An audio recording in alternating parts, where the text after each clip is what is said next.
Very good morning, students.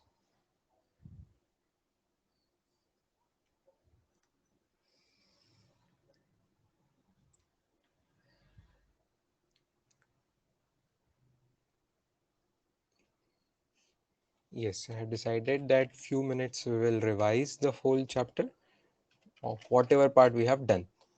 थोड़ा सा part मैंने अगले हफ्ते के लिए छोड़ना पड़ा है, इसलिए वो छोड़ा है थोड़ा सा. अदर देन दैट पूरे चीज की बात करेंगे एक बार फिर से और वापस से बुकलेट डिस्कशन पे कंटिन्यू करेंगे.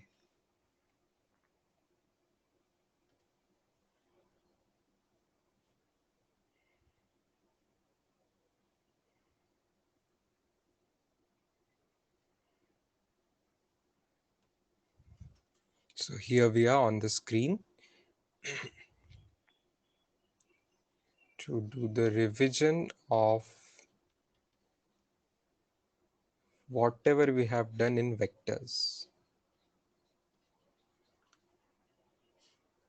सबसे पहले हमने वेक्टर्स की डेफिनेशन से स्टार्ट किया जो हमें पता थी ऑलरेडी प्रीवियस क्लासेस में कि it has both magnitude and direction. It has both magnitude and direction. Both magnitude and direction. तो वेक्टर को रिप्रेजेंट कैसे करते हैं ये हमने इस साल सीखा. वेक्टर को एक चीज होती है कॉल्ड एज टेल और एक हेड. ये जो इनिशियल पॉइंट होता है, इनिशियल पॉइंट है, इसको हमने टेल कहा. और जो फाइनल पॉइंट है उसको हेड कहा या तो टिप कहा. फाइनल पॉइंट, टर्मिनल पॉइंट, इसका ही नाम हेड, इसी का नाम टिप, ऐसे ये सब नाम थे.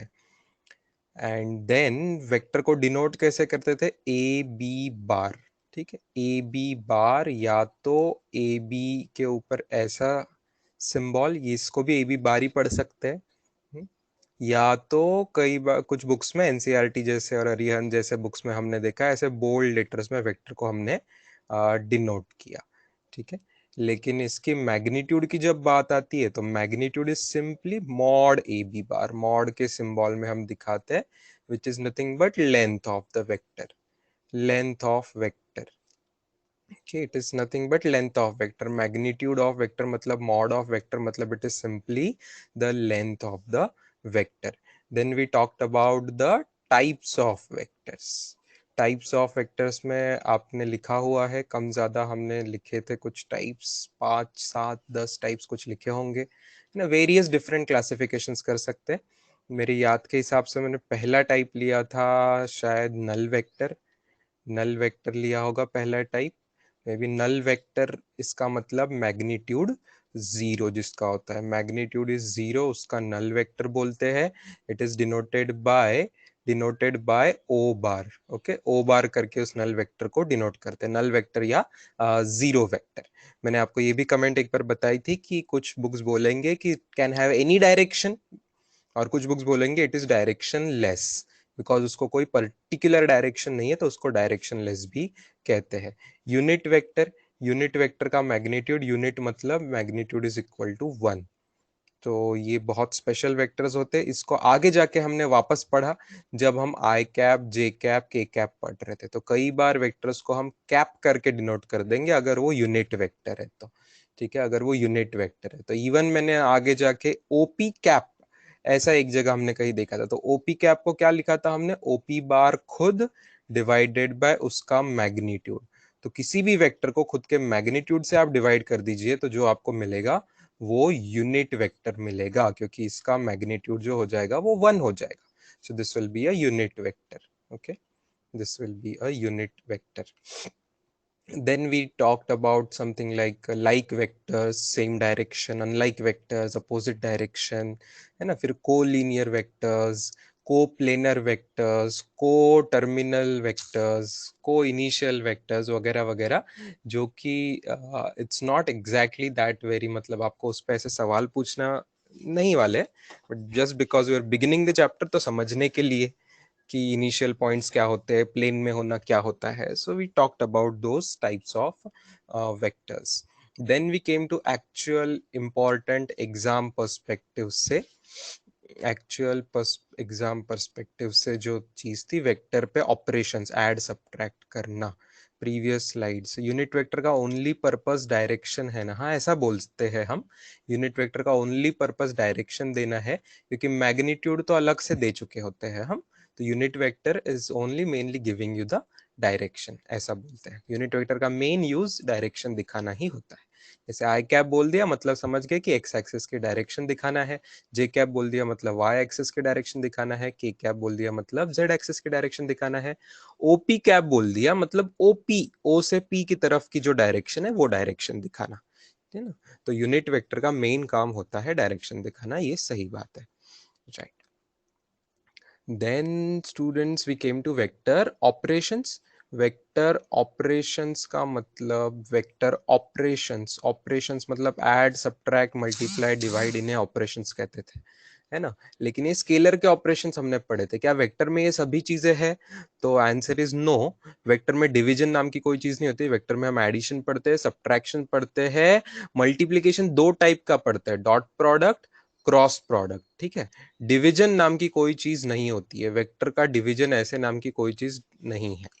सो addition, subtraction, dot product, cross product, ये चार ऑपरेशंस हमने पढ़े हैं वेक्टर्स पे, और इन सबको एक सिंगल पेज पे रिवाइज करने की कोशिश करते हैं। एडिशन ऑफ वेक्टर्स के लिए हमने तीन अलग अलग रूल्स देखे थे। एक देखा था triangle law of vector addition, एक देखा था parallelogram law of vector addition, ठीक है। ये दोनों एकदम सिमिलर है इन द सेंस इनमें दो दो वेक्टर्स को हम ऐड करते हैं। बस एक बार पहले इसमें हेड टू टेल ज्वाइन होता है, पहले इसमें हेड टू टेल ज्वाइन होता है, और दूसरे इसमें टेल टू टेल ज्वाइन होता है। तो पहले इसमें ट्रायंगल बन जाता है रिजल्टेंट बताते समय, दूसरे इसमें आपको पैरेललोग्राम बनता है। तो जो शेप बन रहा है ज्योमेट्रिकल शेप, उसके हिसाब से उस लॉ का नाम है। तीसरा जो लॉ लॉ था वो पॉलीगॉन लॉ, एक होमवर्क में हमने देखा था, फिर नेक्स्ट दिन उसकी बात करी थी, बहुत सारे क्वेश्चन किए थे। तो पॉलीगॉन लॉ में क्या है, नाम से समझ आ रहा है, पॉली मतलब मेनी, तो फिर many many vectors if you want to add, many many vectors if you want to add, then we use the polygon law of vector addition. Many vectors if you want to add, for example यहाँ से यहाँ भी जा रहे हो, फिर वहां से यहाँ भी जा रहे हो, फिर यहाँ से यहाँ भी जा रहे हो, यहाँ से यहाँ भी जा रहे हो, तो ये चार चार वेक्टर्स मुझे ऐड करना, तो क्या करना है, पहले वेक्टर से आखिरी वेक्टर तक, इनिशियल पॉइंट से आखिरी वेक्टर के फाइनल पॉइंट तक ज्वाइन कर दो, वो आपका रिजल्टेंट मिल जाएगा। तो आपका इस बार है ना, ट्रायंगल क्या क्वाड्रिलेटरल के बदले pentagon, hexagon, heptagon, octagon, decagon, कुछ भी बड़े बड़े साइज साइड्स का पॉलीगॉन बन सकता है ऐसे शेप में, इसीलिए इनको इसको पॉलीगॉन लॉ कहा गया। लेकिन ये सभी वेक्टर हम प्लेन में होते हैं students, okay, this all vectors are in plane. ये तीनों लॉज में वेक्टर्स से एक प्लेन, क्योंकि जो शेप बन रहा है आपका वो एक प्लेनर शेप बन रहा है, एक प्लेनर शेप बन रहा है। yes, good morning, but actually students don't join so late, you miss out some parts when you are 5 to 10 minutes late, so you miss out something very important things in that case. So we are revising vectors, polygon law तक पहुंचे हैं हम revision करते करते, और triangle law या तो parallelogram law जो भी हो, उसके अंदर दोनों केस में जो आर बार आता है, रिजल्टेंट आता है, रिजल्टेंट आता है, उसके मैग्नीट्यूड का एक मस्त फॉर्मूला आ जाता है हमारे पास, that is under root of P square plus Q square plus 2pq cos theta, ये वेक्टर एडिशन के मैग्नीट्यूड का फॉर्मूला, राइट, वेक्टर एडिशन के मैग्नीट्यूड का, वेक्टर एडिशन के मैग्नीट्यूड का, right. I repeat the word vector addition, p bar और q बार, ये दो वेक्टर्स को ऐड करते उसके मैग्नीट्यूड का, मतलब उसके लेंथ का, रिजल्टेंट के लेंथ का, ये फॉर्मूला हमने डिराइव किया था। इसी को लॉ ऑफ कोसाइंस भी बोला जाता था, क्योंकि इसमें कॉस की टर्म आ रही है, तो इसी को हमने एक दिन लॉ ऑफ कोसाइंस भी बोला था। इक्विलैटरल ट्रायंगल के अलग लॉ नहीं होता, ट्रायंगल लॉ तो ट्रायंगल लॉ ही होता है, फिर कोई भी ट्रायंगल के लगाओ, हमने क्वेश्चंस किए होंगे इक्विलैटरल के अलग से, लेकिन लॉ तो एक ही है, मतलब वो ट्रायंगल लॉ ही है, कोई भी टाइप का ट्रायंगल बने।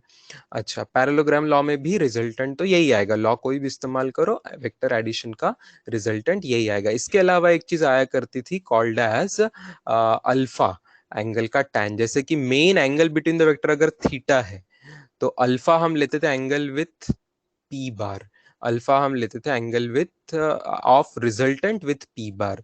तो अल्फा जो हुआ करता था that is angle between resultant and P बार। इसके टैन का फॉर्मूला हमारे पास आ गया था। तो टैन अल्फा का फॉर्मूला से हम इसको लिखते थे tan alpha is equal to Q sine theta upon P plus Q cos theta. ये फॉर्मूला हमने देखा था। और नेचुरली बीटा का फॉर्मूला, अगर beta is the remaining angle, मतलब बाकी दो वेक्टर्स आर बार और क्यू बार के बीच में का अगर एंगल है तो उसका फॉर्मूला बन जाता था tan इनवर्स P और Q एक्सचेंज कर लो ऊपर, तो P sign theta upon Q plus P cos theta, ऐसे फॉर्मूला बन रहा था हमारा। नेचुरली अल्फा प्लस बीटा मिला के था theta, where theta is angle between p bar and q bar। Theta हमें दिया होता है, जनरली क्वेश्चन में थीटा हमें दिया होता है, हमें निकालना होता है r, हमें निकालना होता है मे बी अल्फा या तो बीटा। आपको सवाल सवाल पे पूछेंगे, डिफरेंट डिफरेंट सवाल में डिफरेंट चीजें हमें पूछ सकते थे। कभी अल्फा निकालने बोलेंगे, कभी बीटा निकालने बोलेंगे, कभी आर निकालने बोलेंगे, कभी सब चीजें निकालने को बोलेंगे। कभी कभी हम ये फॉर्मूले यूज कर देते हैं, कभी कभी अगर सिंपल डायग्राम के निकल जाती है, अगर क्वेश्चन के डिस्क्रिप्शन पर से डायग्राम निकल जाती है, कोई सिंपल ज्योमेट्री लग जाती है, जैसे इक्विलैटरल ट्रायंगल हो, कोई पाइथागोरस थ्योरम हो, राइट एंगल ट्रायंगल हो, कहीं 30-60-90 ट्रायंगल थ्योरम लग रहा हो, कहीं आइसोस्केलस ट्रायंगल थ्योरम लग रहा हो, तो अगर सिंपल ज्योमेट्री का कहीं डायरेक्टली लग रहा हो जो हम पिछले साल तक 10th तक पढ़े हैं और उससे एकदम आसानी से आंसर आ जा रहा है, तो हम फॉर्मूले भी लगाते बैठते नहीं है। डायरेक्टली डायग्राम से क्वेश्चन हो जाए तो डायग्राम से कर लेंगे, ज्योमेट्री से। अगर इतने आसानी से वैसे नहीं हो रहा है तो फॉर्मूला लगा के फॉर्मूला से कर लेंगे। दोनों तरीके अपने पास थे। ये सब बात हुई वेक्टर एडिशन की।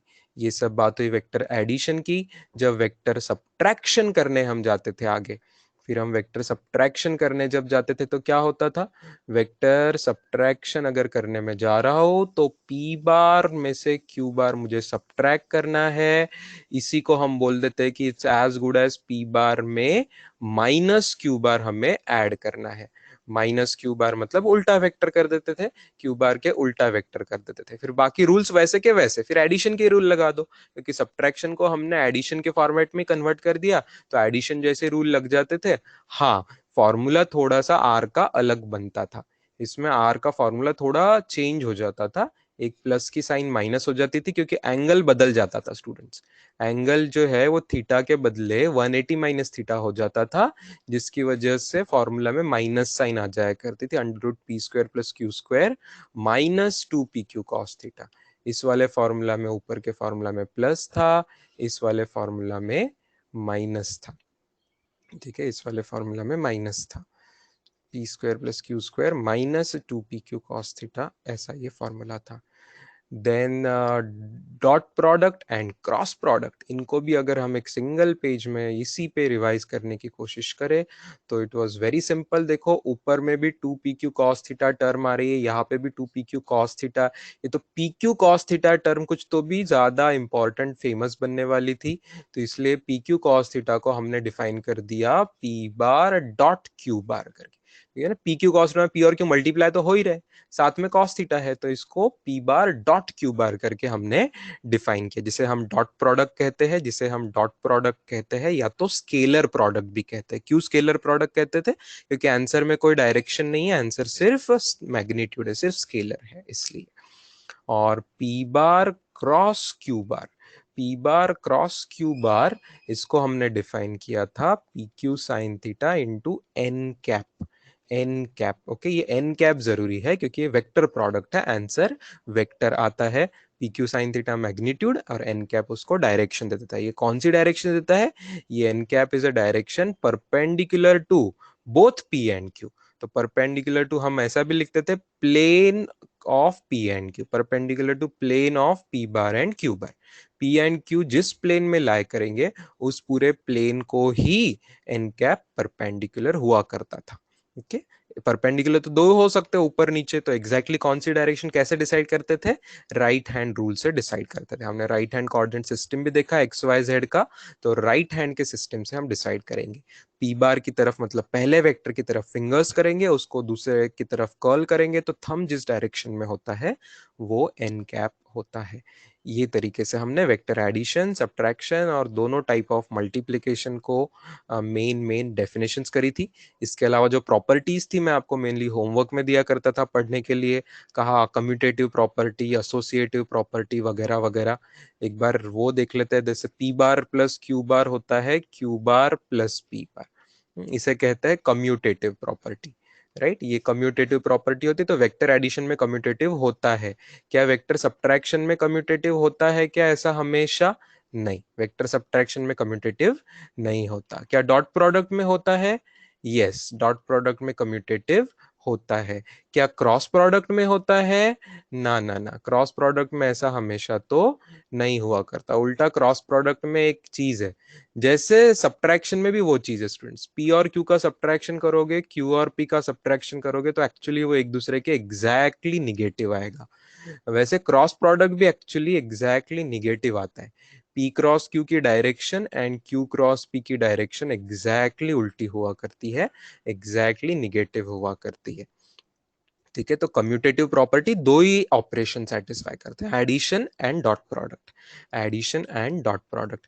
एसोसिएटिव नाम की प्रॉपर्टी होती है, एसोसिएटिव प्रॉपर्टी भी यही दो लोग सेटिस्फाई करते हैं। ठीक है, मान लो ए बार प्लस बी बार, ऐसे दोनों को ऐड किया, बाद में सी बार अलग से ऐड किया, और यहाँ पे ए बार प्लस बी बार पहले बी बार में सी बार ऐड कर दिया और बाद में उसमें ए बार ऐड किया, तो ऐसे ऑर्डर बदल दी तो आंसर सेम आता है। That is associative property. मतलब ए और बी को एक साथ एसोसिएट कर दो या बी और सी को एक साथ एसोसिएट कर दो, फर्क नहीं पड़ता। वैसे ही डॉट प्रोडक्ट में हुआ करता था क्या? नॉट एग्जैक्टली स्टूडेंट्स, सिर्फ इसी में होगा। डॉट प्रोडक्ट में क्यों नहीं होगा? डॉट प्रोडक्ट में तो आंसर स्केलर ही आ जाता ना। तो A dot B dot C ऐसे नाम की कोई चीज ही नहीं होती ना। ए डॉट बी डॉट, क्योंकि ए डॉट बी तो खुद वेक्टर ही नहीं है, तो उसका डॉट प्रोडक्ट कैसे लेंगे तीसरे के साथ? तो A dot B dot C नाम की कोई चीज ही नहीं हुआ करती, समझ लो। तो एसोसिएटिव प्रॉपर्टी जो है वो सिर्फ एडिशन के लिए है। सब्ट्रैक्शन में ऐसी प्रॉपर्टी नहीं आती, क्रॉस प्रोडक्ट में भी ऐसी नहीं आती, डॉट में तो सवाल ही नहीं आता, क्योंकि डॉट में तो दो का डॉट वेक्टर बनता ही नहीं है, ताकि उसका तीसरे के साथ क्या प्रोडक्ट लेंगे आप? वेक्टर बने तो प्रोडक्ट लेंगे ना, वेक्टर जहां बन ही नहीं रहा है तो क्या प्रोडक्ट लेंगे? ऐसा है। तो ये associative property, commutative property, then then then then then क्या एक्सप्लेन शॉर्टली डॉट प्रोडक्ट के लिए? नहीं, हाँ, डॉट प्रोडक्ट में देखो ना बेटा, मैं बोल रहा हूँ तो कि डॉट प्रोडक्ट में A dot B dot C कैसे लेंगे आप? डॉट प्रोडक्ट किसके बीच में होता है? दो वेक्टर का डॉट प्रोडक्ट होता है। क्या ये वेक्टर है क्या? क्या ये वेक्टर है क्या? क्या ये वेक्टर है? नहीं, ये वेक्टर है ही नहीं, तो उसका डॉट प्रोडक्ट तीसरे के साथ लेने का कोई मतलब ही नहीं बनता, राइट। डॉट प्रोडक्ट या क्रॉस प्रोडक्ट ये दो वेक्टर्स के बीच में होते हैं। आंसर भले स्केलर है किसी में, लेकिन है तो वेक्टर के बीच में का प्रोडक्ट वो। तो जहां ए डॉट बी ही वेक्टर नहीं है, वहां पे आंसर आप निकाल नहीं सकते इस तरीके से।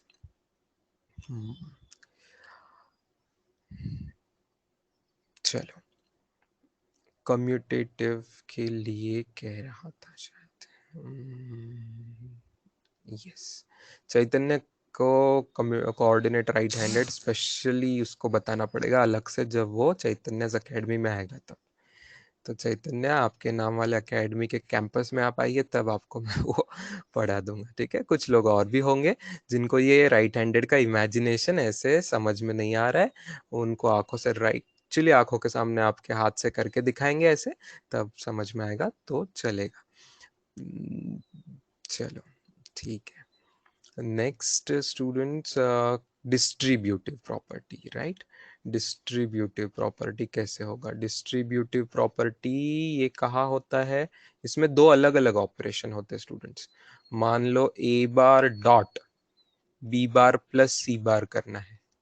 ओके, तो ये हो जाएगा A bar dot B bar plus A bar dot C bar, ये हो जाएगी डिस्ट्रीब्यूटिव प्रॉपर्टी। इसमें डॉट प्रोडक्ट डिस्ट्रीब्यूट हो गया ओवर एडिशन। वैसे dot product can be distributed over subtraction also students. Dot product can be distributed over subtraction also. So A dot B minus A dot C, ऐसे distribute भी हो जाएगा। Even cross product को आप distribute कर सकते हो over addition also and over subtraction also. So A cross B plus C को भी आप डिस्ट्रीब्यूट कर सकते हो, A cross B minus C को भी आप कर सकते हो। A cross B plus C हो जाएगा A cross B plus A cross C, और next thing A cross B minus C हो जाएगा A cross B minus A cross C, इस तरीके से। तो क्रॉस प्रोडक्ट को आप डिस्ट्रीब्यूट कर सकते हो, डॉट प्रोडक्ट को भी आप डिस्ट्रीब्यूटिव प्रॉपर्टी लगा सकते हो ओवर इधर एडिशन और सब्ट्रैक्शन। ये होता है distributive property. These are the main 3 properties to remember, commutative, associative and distributive, है ना। स्केलर्स में भी यही हुआ करता था, स्कूल में भी आप एडिशन सब्ट्रैक्शन ऑपरेशन पढ़ते थे तो ये इन तीनों प्रॉपर्टीज की बात करते थे। ठीक है, ऐसे टाइम पास सवालों के जवाब मुझसे एक्सपेक्ट नहीं करना कि सिलेबस बार बार बैचेस का क्या होगा, ये क्लास में बात हो चुकी है, और इससे ज़्यादा जो डिटेल्स होते हैं वो सस्पेंस रहते हैं, वो जिस दिन आपको बताया जाएगा टेस्ट के बाद उस दिन वो पता चल जाएगा।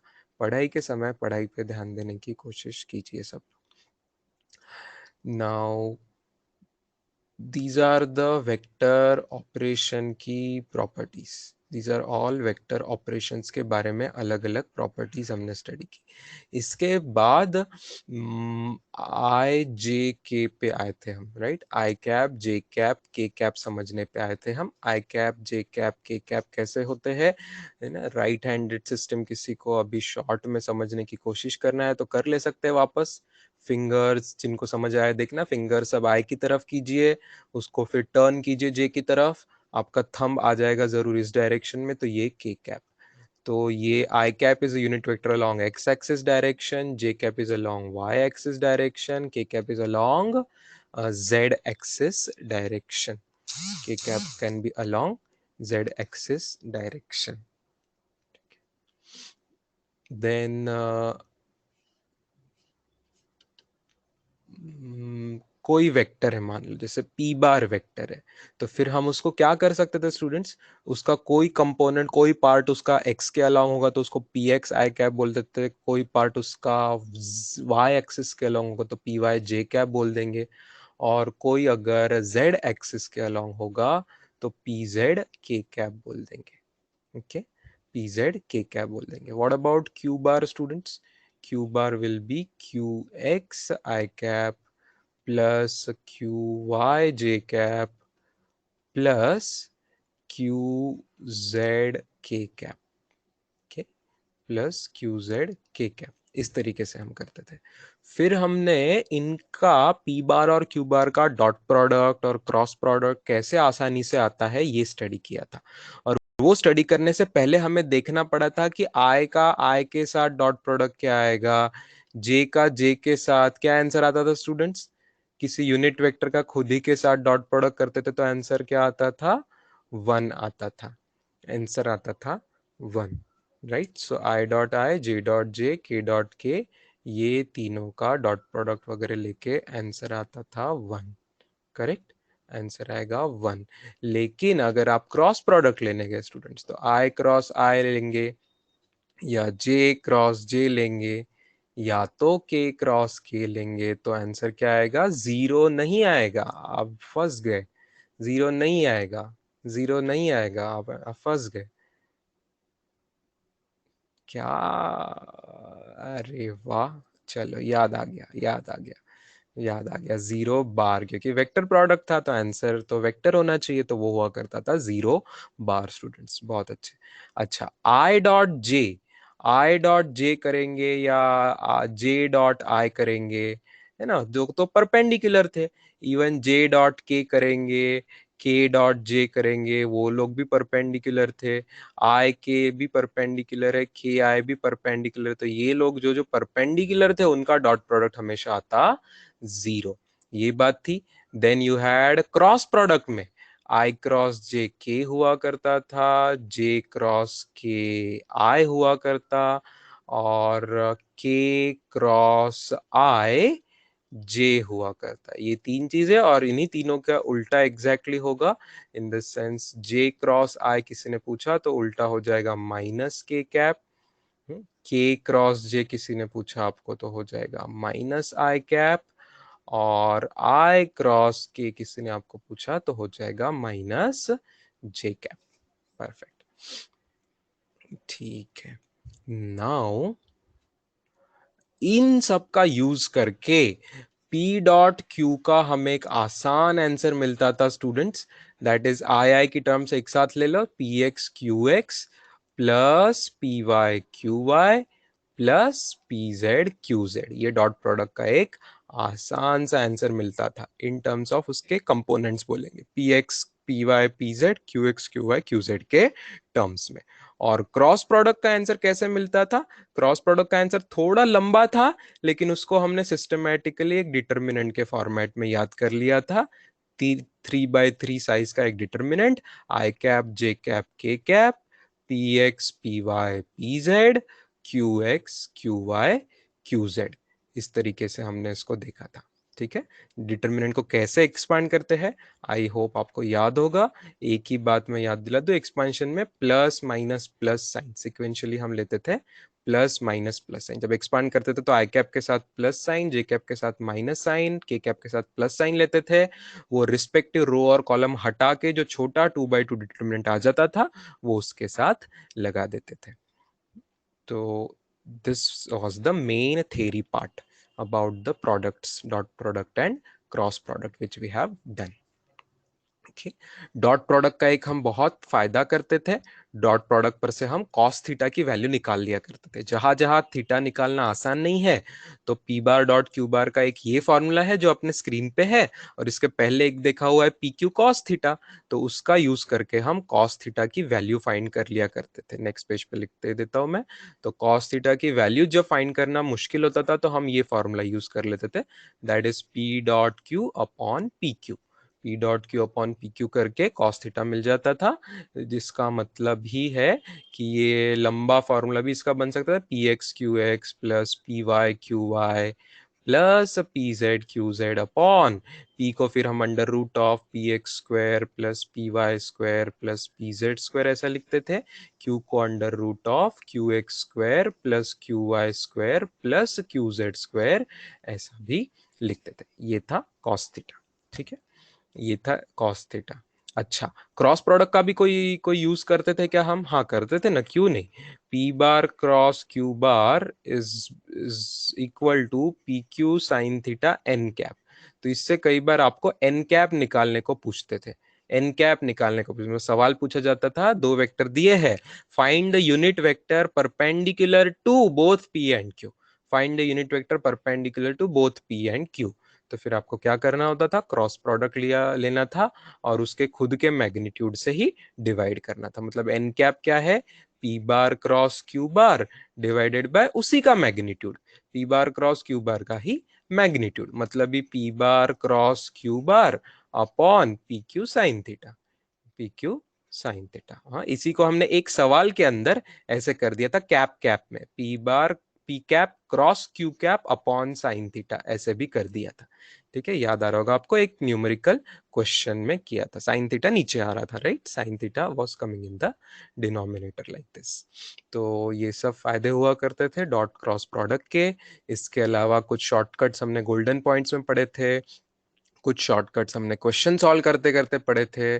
जैसे मुझे पॉलीगॉन का एक शॉर्टकट याद आ रहा है, मैंने आपको क्लास में बताया था कि अगर रेगुलर पॉलीगॉन बन जाएगा, all sides equal, all angles equal बनते होंगे, कभी भी ऐसा बनेगा तो परफेक्टली आंसर 0 होगा। जैसे हेक्सागोन जैसे केस में आपको ऐसे ऐसे वेक्टर्स एग्जैक्टली अपोजिट करके कैंसिल करते थे। इवन पेंटागन में एग्जैक्टली अपोजिट तो कुछ दिखता नहीं था आपको, लेकिन चूंकि 5 वेक्टर्स अगर है इस तरीके से है, 5 वेक्टर्स है, अगर पांचों की लेंथ इक्वल है मतलब मैग्नीट्यूड इक्वल है, पांचों के बीच में क्या एंगल भी इक्वल है, तो आपको सम जो है रिजल्टेंट जो है वो नल वेक्टर आया करती थी। ऐसे 4 हो, 5 हो, 6 हो, 7 हो, 8 हो, 11 हो, 15 हो, कितने भी वेक्टर्स हो, अगर वो ऐसे इक्वली डिस्ट्रीब्यूटेड है नाइसली तो उनकी सम 0 हुआ करती थी। ये हमने देखा है। ये हमने देखा हुआ है as a revision. And also what else have we seen, एक शॉर्टकट और मुझे याद आ रहा है एडिशन सब्ट्रैक्शन में गोल्डन पॉइंट्स का, कि अगर दो वेक्टर्स का मैग्नीट्यूड इक्वल है, दो वेक्टर्स का मैग्नीट्यूड इक्वल है, तो उनका रिजल्टेंट का एडिशन का और सब्ट्रैक्शन का एक शॉर्ट फॉर्मूला बनता था। हमने रिसेंटली भी यूज किया था उसको रिवाइज। पहले इसमें बनता था 2p cos of theta by 2, दूसरे इसमें सब्ट्रैक्शन का बन जाता था 2p sine of theta by 2। Okay, and specially addition के केस में एक एंगल का भी कल हमने देखा था कि अल्फा बीटा जो दोनों एंगल होते थे वो बाइसेक्ट हो जाते थे, मतलब थीटा बाय 2 ऐसे हो जाएंगे, थीटा बाय 2 ऐसे हो जाएंगे। ओके, तो वो बाइसेक्टर होता था, दोनों एंगल्स इक्वल इक्वल हो जाते थे, क्योंकि वेक्टर का मैग्नीट्यूड इक्वल है तो रिजल्टेंट भी दोनों को इक्वल इक्वल में डिवाइड कर देता था। So this is all what we have seen so far. All right, students. इसके अलावा we have done lot many questions, so I think half an hour was an appropriate time to give to quickly revise this chapter whatever we have done. What I have not done so far उसके नाम भी आपको बता दूं, मतलब अगले हफ्ते के शुरुआत में हम क्या क्या चीजें, अच्छा लैमिस थ्योरम रिवाइज करना रह गया स्टूडेंट्स, वो भी तो देखा है हमने, लॉ ऑफ साइंस या तो लैमिस थ्योरम, वो भी कर लेते हैं quickly revise. Law of science या लैमिस थ्योरम दोनों एकदम सिमिलर थे, दोनों एकदम सिमिलर थे, एक ही छोटा सा डिफरेंस उसमें हुआ करता था।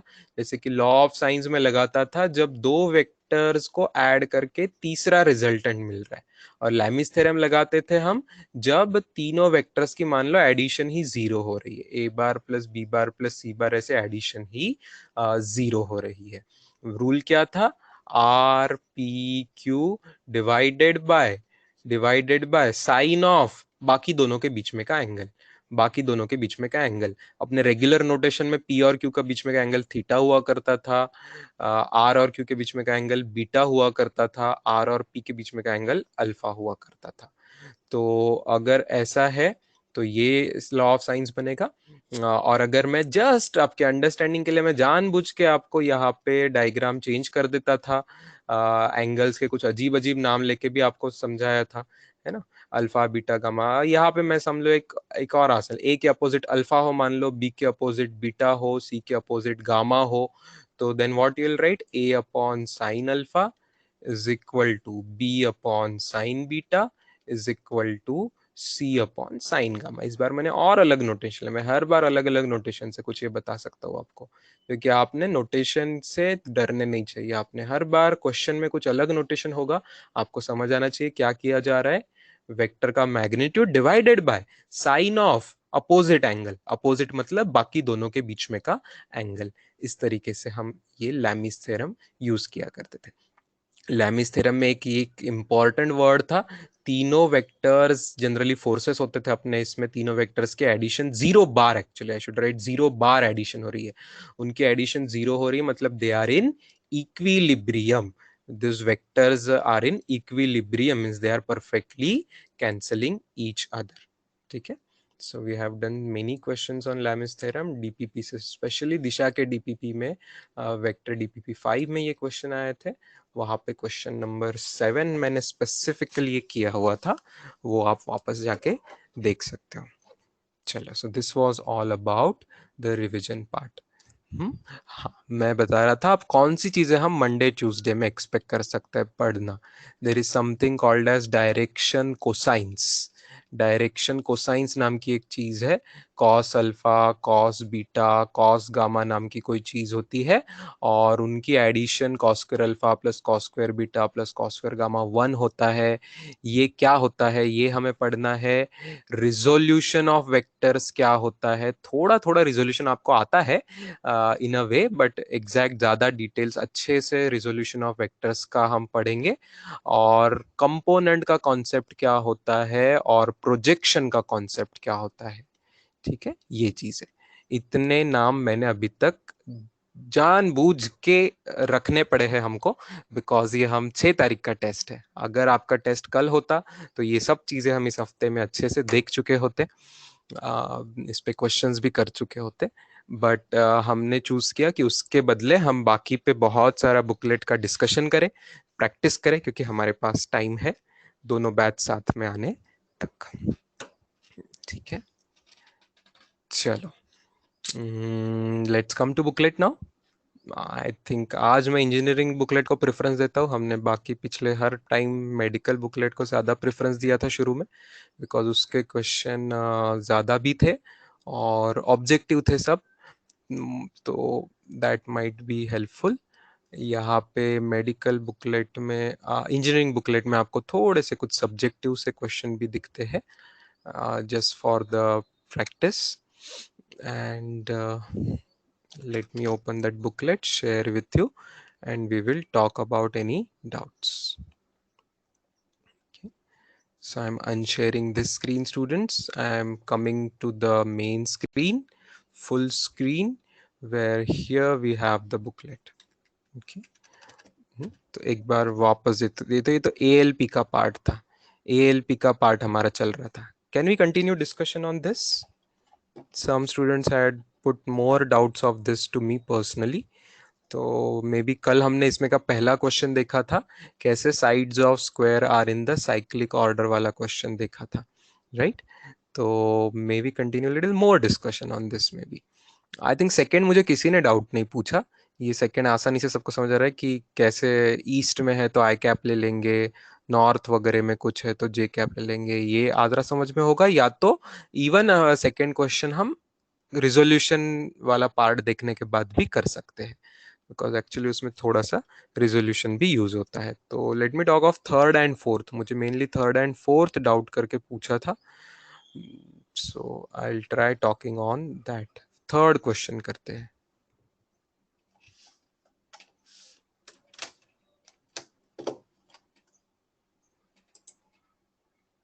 The resultant of two vectors u and v. अब ये uv बोल्ड होने चाहिए थे स्टूडेंट्स, नेचुरली uv बोल्ड होने चाहिए थे. युवराज सिंह की याद आ गई मुझे. uv, u bar and v bar. The resultant of two vector uv, u bar and v bar is perpendicular to the vector u bar and its magnitude is equal to half of the magnitude of v bar. Find the angle between u and v. यहाँ ये half देख के ना तो मुझे तुरंत 30-60-90 theorem ही याद आ जाता है स्टूडेंट्स.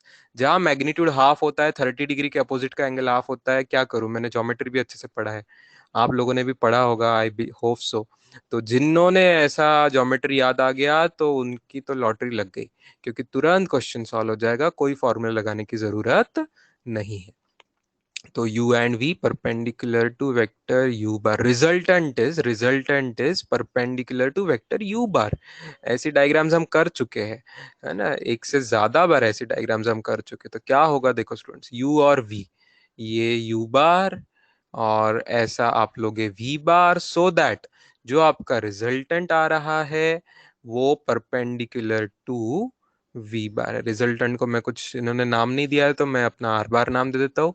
ये perpendicular to vector u bar है and its magnitude is equal to half of v bar. मतलब r लेंथ जो है वो हाफ ऑफ v लेंथ है. r length is half, very good very good. r length is half of v length. r length is half of v length, मतलब r की length आधी है तो उसके अपोजिट का एंगल हो जाएगा 30 डिग्री. हमें पूछा angle between u and v. सब लोग समझते हैं एंगल बिटवीन डायरेक्शंस, है ना, टेल टू टेल सा ज्वाइन करके इमेजिन करो. तो u की ये डायरेक्शन, v की ये डायरेक्शन, हमें चाहिए ये एंगल, तो answer will be 150 degrees. Very good, बहुत अच्छे students. Answer will be 150 degrees. ये इजीएस्ट सॉल्यूशन हो जाएगा अकॉर्डिंग टू ज्योमेट्री. ठीक है, मुझे बस इच्छा हो रही है, एक अलजेब्रा से भी सॉल्यूशन आएगा, एक ज्योमेट्री से भी आएगा, एक तीसरा सॉल्यूशन भी आएगा स्टूडेंट्स. मुझे लग रहा है एक आप लोग जानते हो, you have studied dot product ना, तो एक डॉट प्रोडक्ट से भी आएगा सॉल्यूशन. मेरी इच्छा हो रही है अब कि आपको वो भी बता दूं. देखो, resultant of two vector is perpendicular to U bar. मतलब क्या बोल रहे हैं, देखो, R bar is perpendicular to U bar बोल रहा है, बट जो भी लोग परपेंडिकुलर तो उनका डॉट प्रोडक्ट जीरो होता है स्टूडेंट्स, हाँ या ना? डॉट प्रोडक्ट जीरो होता है कि नहीं, बताओ, यस और नो? यस होता है. अब देखो स्टूडेंट्स, आर बार खुद क्या होता है, U bar plus V bar. तो U bar plus V bar dot U bar is equal to zero, है कि नहीं? करेक्ट, यस और नो? बताओ, मान रहे सब लोग? चलो, अब अगली स्टेप आ जाओ स्टूडेंट्स, देखना अगली स्टेप पे आना, अगली स्टेप पे आना ध्यान से। देयरफॉर मैं ऐसे सेपरेट करके लिख दूं नीचे, या साइड में मैं यहाँ पे लिख रहा हूं, u plus v.u is equal to 0 हो गया है ना। दोनों टर्म्स को मैंने अलग अलग कर दिया, u.u plus v.u is equal to 0 कर दिया। ठीक है। अच्छा, u.u क्या हुआ करता है स्टूडेंट्स? नेक्स्ट स्टेप में आ रहा हूं। u.u क्या हुआ करता है? u.u होगा u इंटू खुद का एंगल ही कुछ नहीं होता है, तो u स्क्वायर हो गया। और v.u क्या होगा? v into U into cos theta, v into U into cos theta is equal to हो गया ये 0, इज इक्वल टू हो गया ये 0। ठीक है, इक्वल टू ये हो गया 0। तो तो लंबी मेथड हो रही है, आप समझ रहे हो, सर्टनली ज्योमेट्री से तो ये लंबी ही मेथड हो रही है। अब इससे हम थीटा निकालना चाहते हैं, तो नेक्स्ट स्टेप में मैं क्या लिख सकता हूँ? नेक्स्ट स्टेप में या राइट में मैं ऐसे जगह बना के I can talk about finding cos theta. Finding cos theta, तो कॉस थीटा क्या आएगा? इसी स्टेप पर से, पिछली वाली स्टेप पर से देखिए, यू स्क्वायर राइट साइड में शिफ्ट कर दीजिए, तो आपका आंसर आएगा minus U square upon U V या वी यू। तो you are getting the answer as minus U by V. Cos theta आपका आ रहा है minus U by V. Cos theta आपका आ रहा है माइनस यू बाय वी। लेकिन इसका आंसर कैसे फाइंड करेंगे?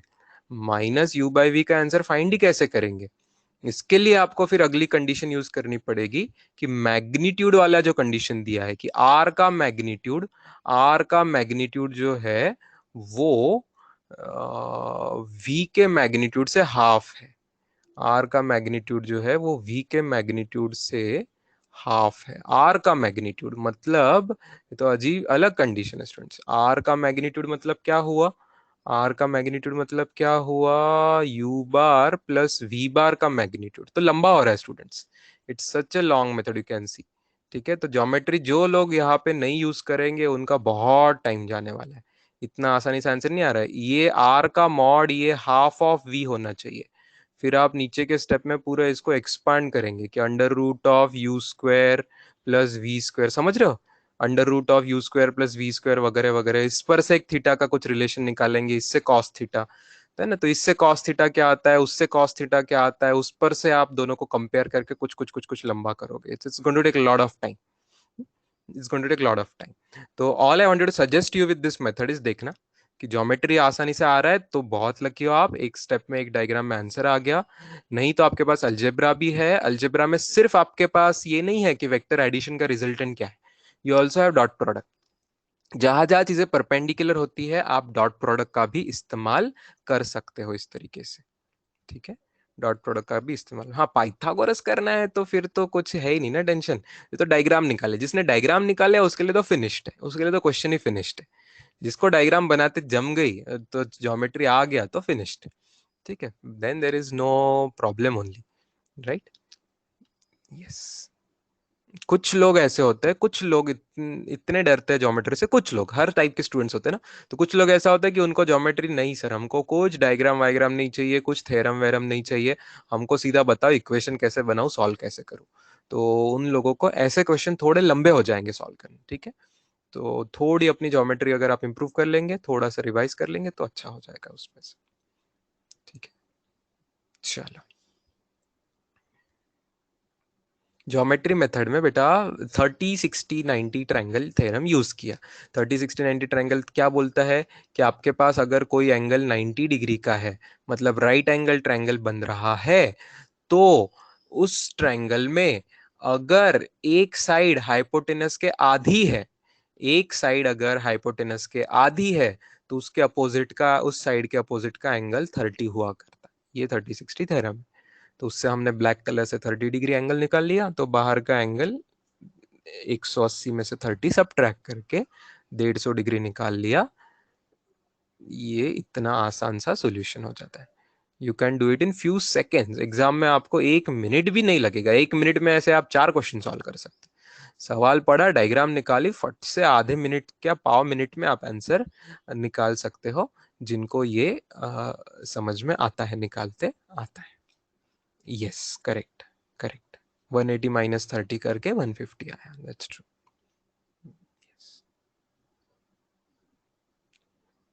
If here r bar is u bar, then answer is 130 degree ना। आर बार कभी यू बार नहीं होगा बेटा। तू बोलना चाह रहा था कि आर का मैग्नीट्यूड अगर यू के मैग्नीट्यूड से के इक्वल होता, ऐसा तू पूछना चाह रहा है शायद। आर का मैग्नीट्यूड यू के मैग्नीट्यूड से इक्वल हो सकता है, आर बार नहीं इक्वल हो सकता यू बार से। हाँ, अगर आर और यू इक्वल मैग्नीट्यूड के होते तो करेक्ट है तेरी बात, कि तब आइसोस्केलस राइट एंगल ट्रायंगल बनता था।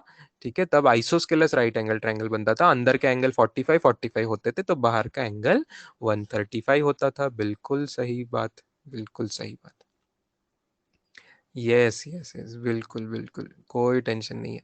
180 में से 30 सब्ट्रैक्ट करके भी 150 आता, 90 में 60 करोगे exterior remote interior angle theorem से तो वो भी चलेगा।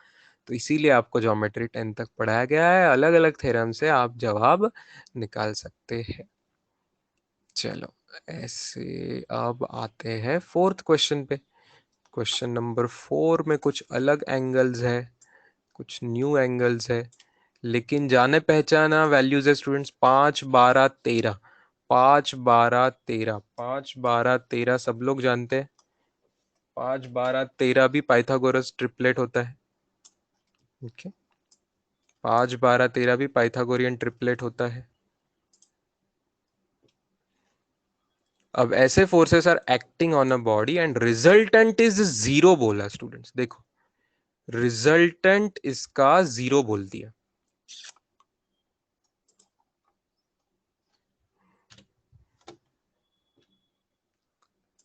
विच बुक इज इट सर? भाई होमवर्क क्या किया फिर आपने इतने दिन? 2 दिन से मैं बोल रहा हूँ मेडिकल वाले इंजीनियरिंग की भी बुकलेट सॉल्व करके देख सकते हैं, तो आपने क्या देखा नहीं? ये बुकलेट ही है बेटा, मैंने कोई नई बुक नहीं लाके खड़ी करी है, ये चैतन्यास बुकलेट है, इंजीनियरिंग वाला पार्ट। इसमें एक्सरसाइज 1 2 3 के बाद में भी एक ALP करके एडवांस लेवल प्रॉब्लम करके एक एक्सरसाइज है, वो चल रही है अपनी discussion. So let the resultant of three forces be zero.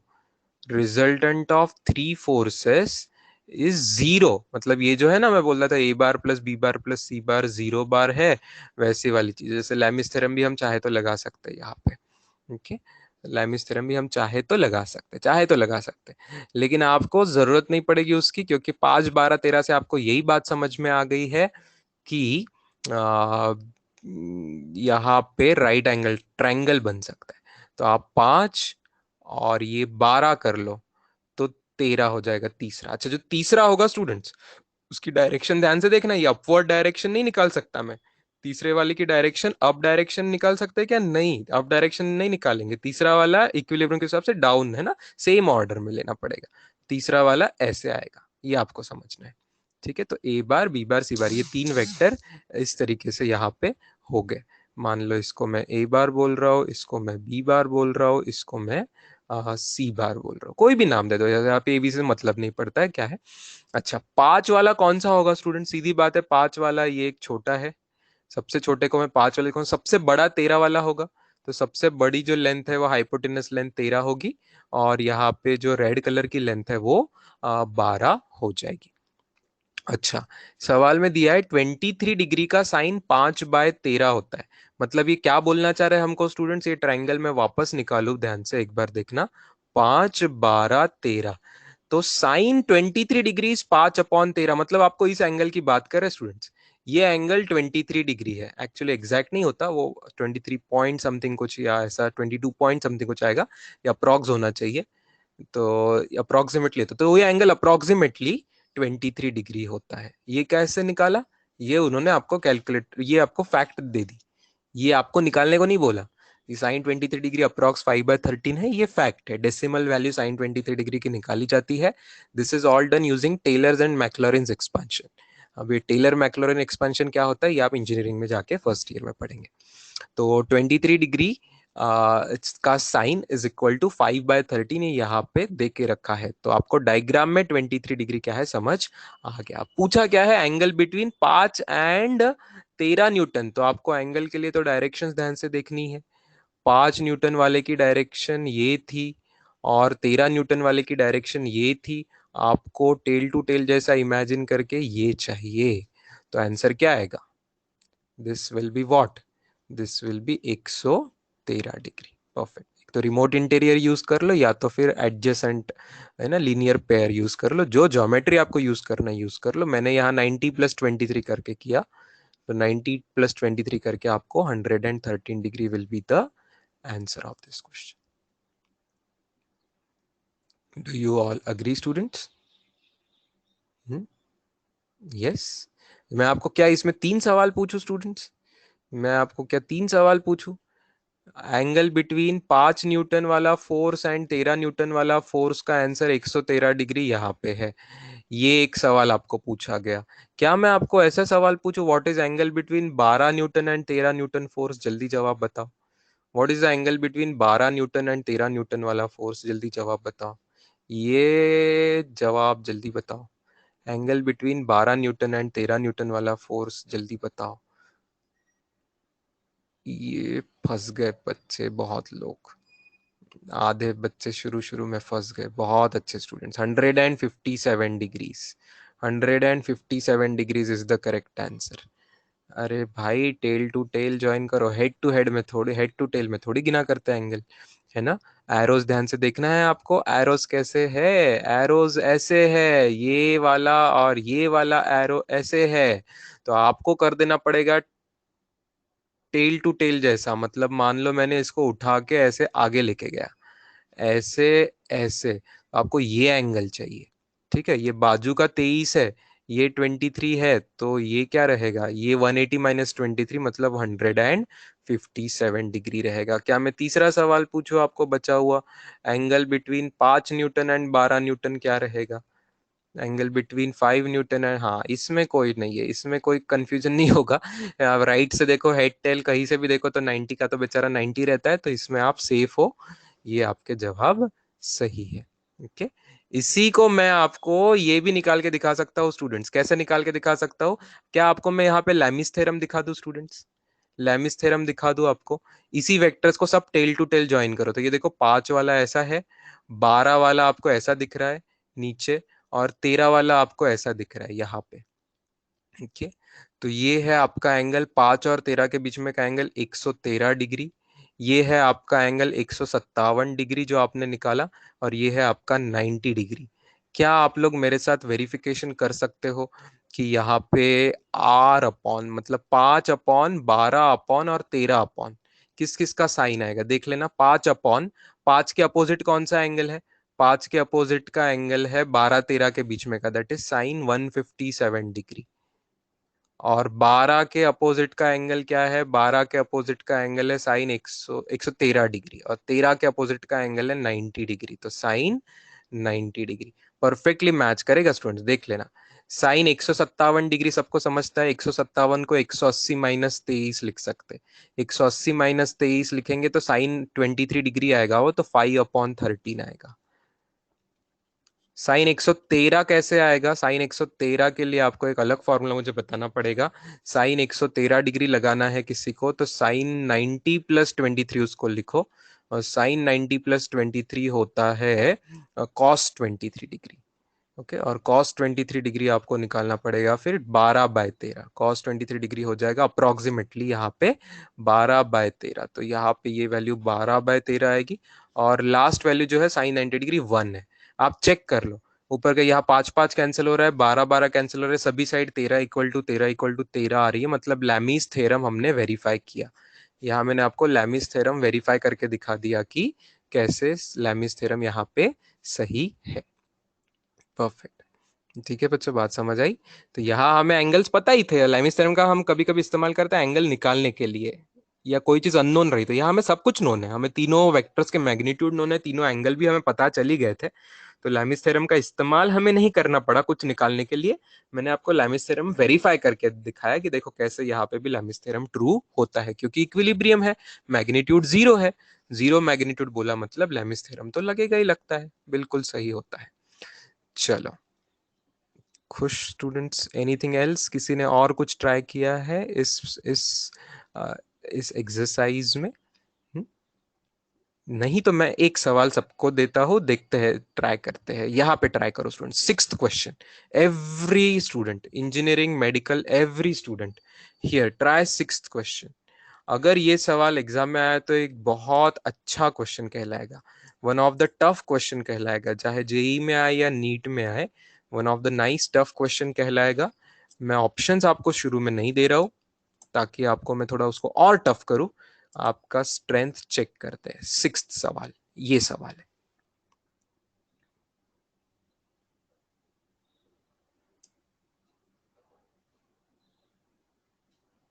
All of you try. मैं आपको 5 मिनट पूरे देने को तैयार हूं, मे बी थोड़ा ज्यादा भी टाइम, 5 से 7 मिनट।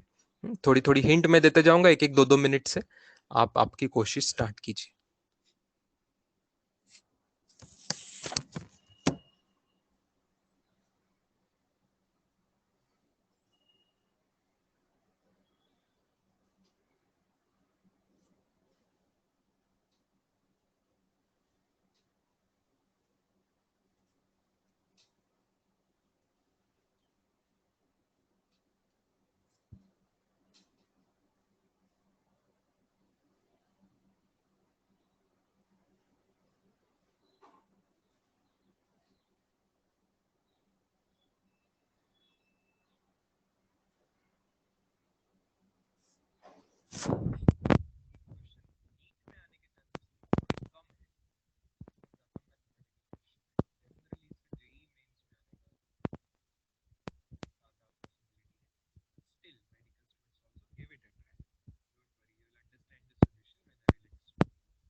इटली यहाँ पे ज्योमेट्री से नहीं होगा, ये पहली हिंट में दे रहा हूँ। ज्योमेट्री से यहाँ पे आपको इमेजिन करना बहुत मुश्किल है, ऑलमोस्ट इम्पॉसिबल।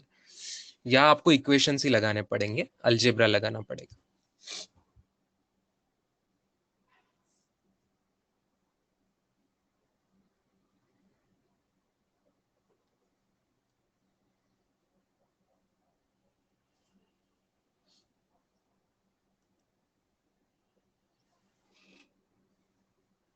चलो, 3 स्टेटमेंट्स है सवाल में, 3 इक्वेशंस बनेंगे। अगली हिंट, यहां तक पहला इक्वेशन बनेगा, यहां से दूसरा इक्वेशन बनेगा, और आगे से तीसरा इक्वेशन बनेगा। 3 इक्वेशंस बनेंगे।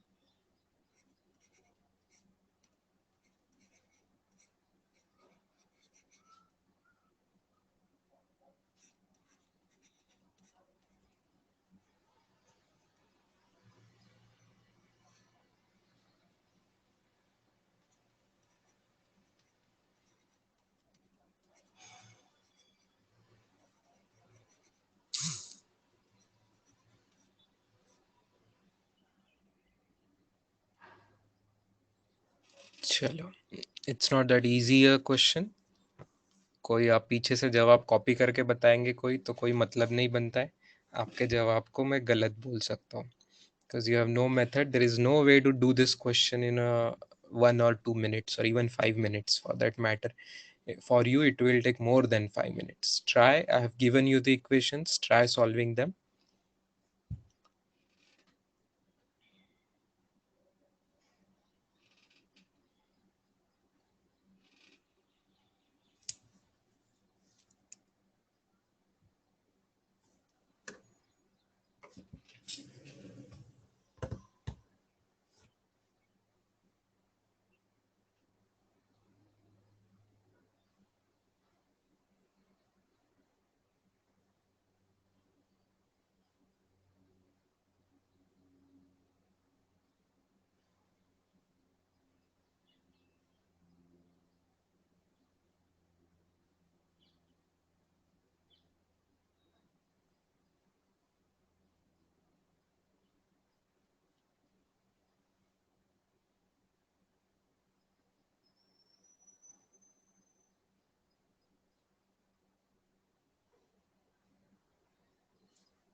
आई hope your understanding the given equations कैसे बने, हर स्टेटमेंट पर से एक एक इक्वेशन कैसे बना आपको समझ आ रहा होगा।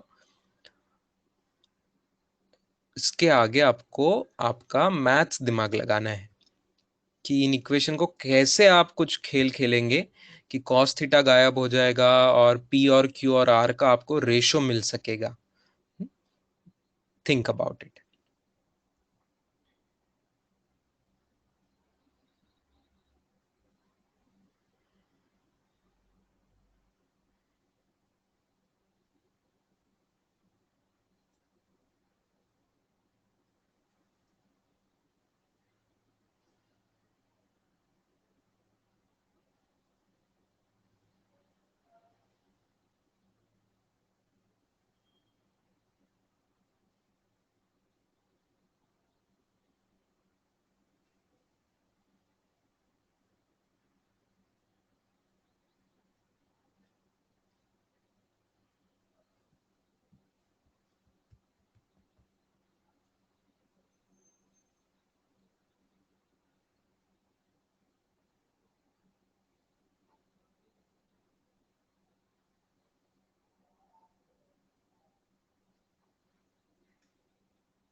मेरी वॉइस से क्या कर लोगे बेटा, क्वेश्चन आपको सॉल्व करना है। Time is given for your question solving.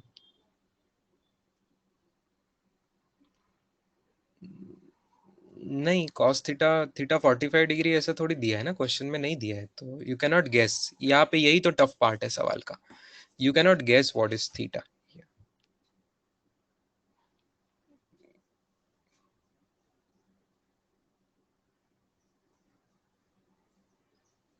इसीलिए तो ये सवाल टफ है, इसीलिए तो ज्योमेट्री से नहीं होगा। अगर थीटा कोई स्टैंडर्ड अच्छा एंगल पे ऐसी डायग्राम बनती होती तो फिर सवाल बहुत आसान हो जाता, फिर हम डायग्राम से ही कर लेते थे। लेकिन इसमें कोई थीटा ऐसा नॉन स्टैंडर्ड एंगल नहीं है, इसीलिए ये थोड़ा मुश्किल है। ओके,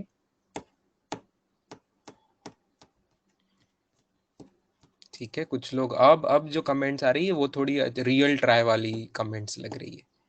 हाँ, ऑप्शंस अगर मैं दे देता तो आप इस स्टेप पर से, ऑप्शंस पर से आप तीनों इक्वेशन कहाँ सेटिस्फाई हो रहे हैं ऐसा चेक भी कर सकते थे। It's true.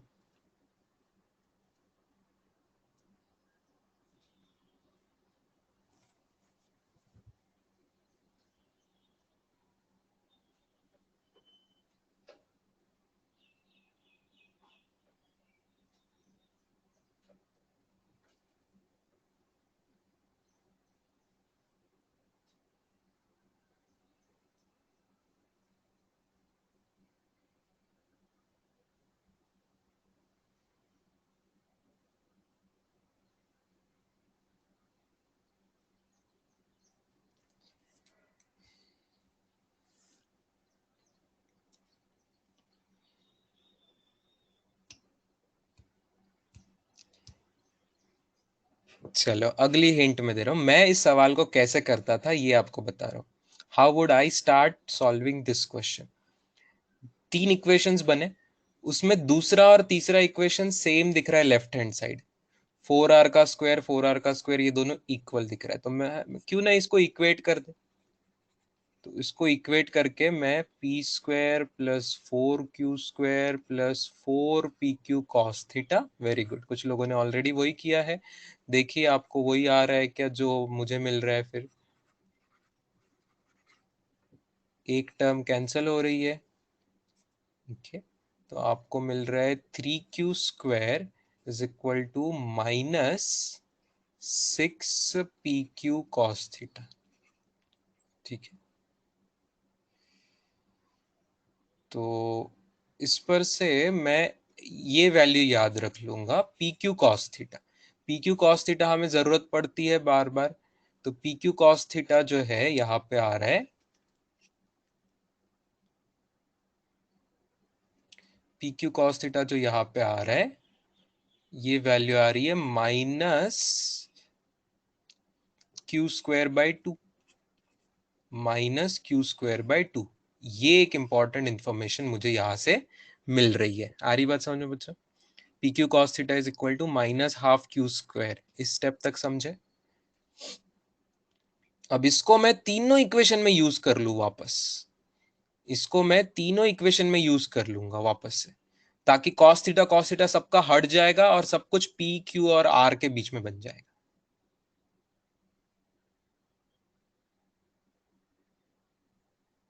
ठीक है, तो फर्स्ट इक्वेशन क्या बन रहा है? r² is equal to r² is equal to p² plus q² plus 2 times P Q cos theta. P Q cos theta जो अपना आया है वो डाल दीजिए यहाँ। वाह, इससे तो क्या मिल गया? इससे तो कितना आसान हो गया, देखो q² और ये टर्म ही कैंसिल हो गई, देयरफॉर r और p इक्वल है, ये पता चल गया। r और p इक्वल है, ये पता चल गया। r और p इक्वल है, ये पता चल गया। चलो फिर तो अगले इक्वेशन पे आते हैं। 4r² is equal to p² plus 4q² plus 4pq cos theta. pq cos theta को पुट कर दिया -q²/2। अब r और p को भी इक्वल पुट कर दो, तो 4p² is equal to p² plus 4q² minus 2q², ऐसा बन जा रहा है। तो 3p² is equal to 2q²। तो √3p is equal to √2q बन रहा है। √3p is equal to √2q बन रहा है। Therefore p is to q, p by q करेंगे तो √2/√3 आ रहा है। okay? तो फाइनल आंसर आपका क्या आएगा? P is to Q is to R। P is to Q आपको मिल गया, √2 इज टू √3, लेकिन P और R इक्वल है, P और R इक्वल है, ये आ चुका है आपका, तो ये और ये इक्वल होना चाहिए, तो √2 इज टू √3 इज टू √2। ठीक है, √2 इज टू √3 इज टू √2, ये आ रहा है आपका सही जवाब। ये आ रहा है आपका सही जवाब। इस सवाल में अब मैं आपको पूछ रहा हूँ, cos थीटा कोई फाइंड करके बताएगा मुझे? क्या है cos थीटा की वैल्यू, कोई बताएगा? What is cos theta in this question? Can somebody find cos theta now? चौथा सवाल में आपको अगर अगली चीज आपको पूछी जाती, व्हाट इज cos थीटा?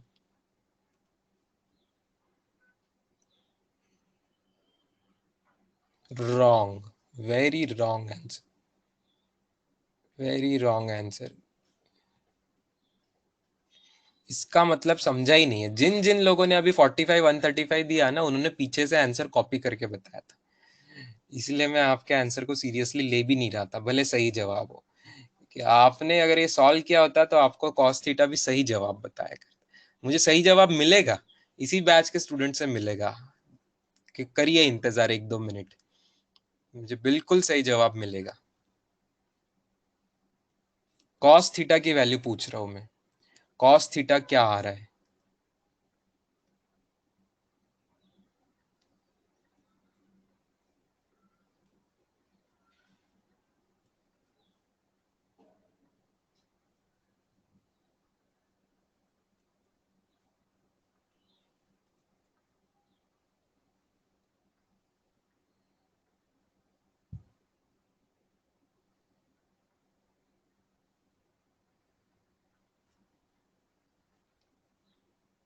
देखने दीजिए मुझे जवाब। ओके,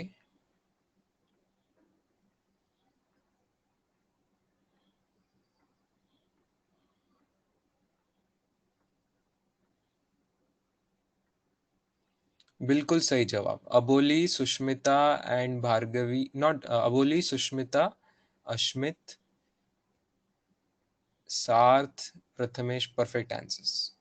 बिल्कुल सही। कॉस थीटा का आंसर वो आ रहा है -3/2√2 जैसे आ रहा है।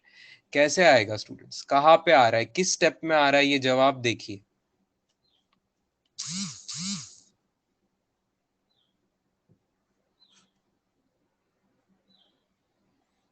किस स्टेप से ये जवाब आएगा देखिए, इस स्टेप से ये जवाब आएगा आपका। कॉस थीटा क्या बन रहा है देखो, कॉस थीटा बन रहा है -q² upon 2pq। Q Q cancel हो जाएगा, तो -q/2p। अच्छा, ये q अपॉन p का रेशो तो आपने देखा है ना, q अपॉन p का रेशो आपका तो जवाब में ही निकला है, q अपॉन p। तो p/q रेशो आपका जब निकल चुका है, p/q आपका रेशो निकल चुका है, तो q/p भी पता है आपको। What is q/p? √3/√2। तो सीधा आपका जवाब बन रहा है -√3/2√2। -√3/2√2। इसी को कोई रैशनलाइज अगर कर रहा है ऊपर से या नीचे से, तो इसी जवाब को -√6/4 भी लिख सकते हैं, है ना, √2 से ऊपर नीचे मल्टीप्लाई करके। या इसी जवाब को कोई ऊपर नीचे √3 से मल्टीप्लाई करके -3/2√6 भी लिख सकता है। ये सब सेम ही चीज है, ये सब आंसर है, इक्वली है। ये मेरा कॉस थीटा का आंसर है ना। अजीब angle, it's a very different angle. कितना एंगल है आपको जानना है तो आपको मेरे साथ आना पड़ेगा साइंटिफिक कैलकुलेटर पे। कोई तो ऑब्ट्यूज एंगल होगा क्योंकि कॉस थीटा निगेटिव है इसलिए, कोई तो भी ऑब्ट्यूज एंगल होगा, कॉस थीटा निगेटिव है इसका मतलब। क्या आप लोग स्क्रीन पे देख पा रहे हो मेरे साथ? -√3/2√2। ओके, तो डिग्रीज में मैं जवाब चाहता हूँ साइन इनवर्स का, not sine inverse, cos inverse का, सॉरी, कॉस इनवर्स का, cos inverse of, just a minute, cos inverse of -3 -√3 bracket complete divided by 2√2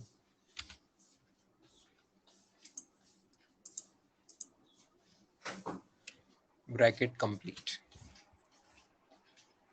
okay, ये आंसर।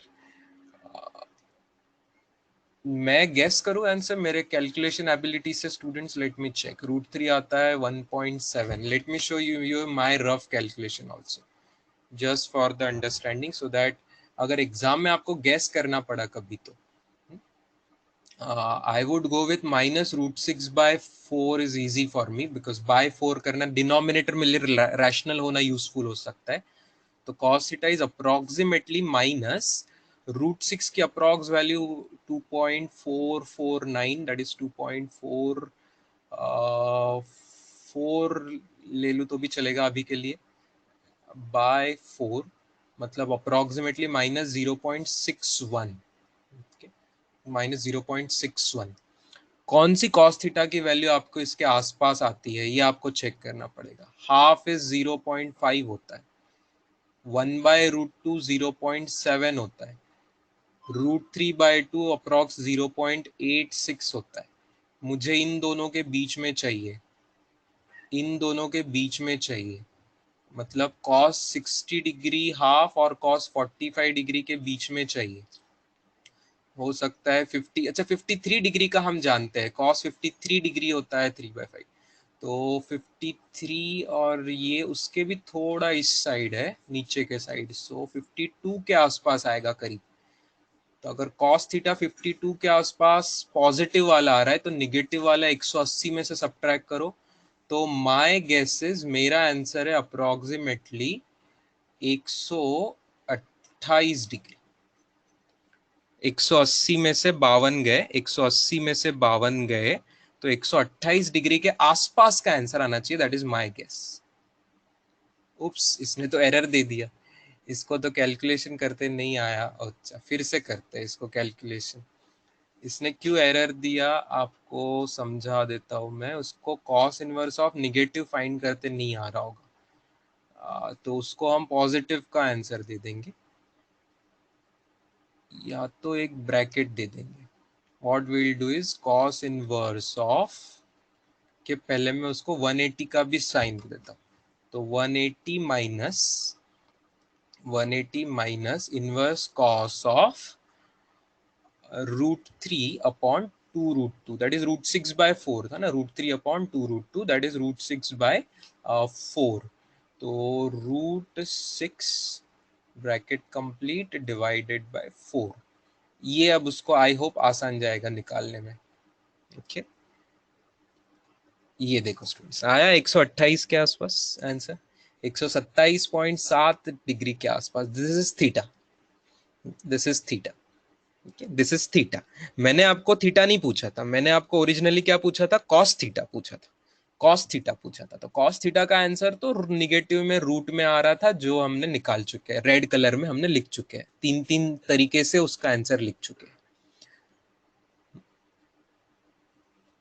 आई होप सबको सभी स्टेप क्लियर होगी, सबको नहीं भी क्लियर होगी तो भी मैं खुश हूं, कोई बात नहीं। इतना टफ क्वेश्चन हर एक के बस की बात नहीं है इतने जल्दी समझना। आपके पास स्टेप्स अभी लिख ले सकते हैं।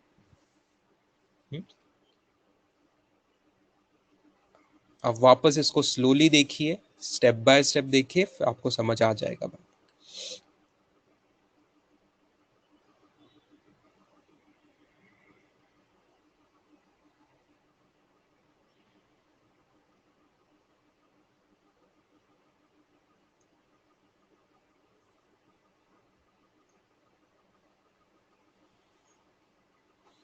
चलो अगले 10-15 मिनटों में अब मैं इतना टफ सवाल नहीं लूंगा, अब हम थोड़े वापस थोड़े कुछ इजी सवाल करेंगे। आपकी चॉइस, आपकी चॉइस, आप जो बुकलेट में से बोलेंगे वो ठीक है। एक आ गया है श्रद्धा ने, एक्सरसाइज 3 कॉम्प्रहेंशन 1, ठीक है, I will talk about it. So can you tell me how P Q cos theta, वो वाली स्टेप, वो उसकी पहली स्टेप देख बेटा, पी क्यू कॉस थीटा के पहली वाली स्टेप देख, तू उसी से आया है। 6 से डिवाइड कर दिया मैंने दूसरे साइड, 3/6 हाफ नहीं हो जाएगा, और माइनस साइन चली जाएगी दूसरी साइड, दैट्स इट।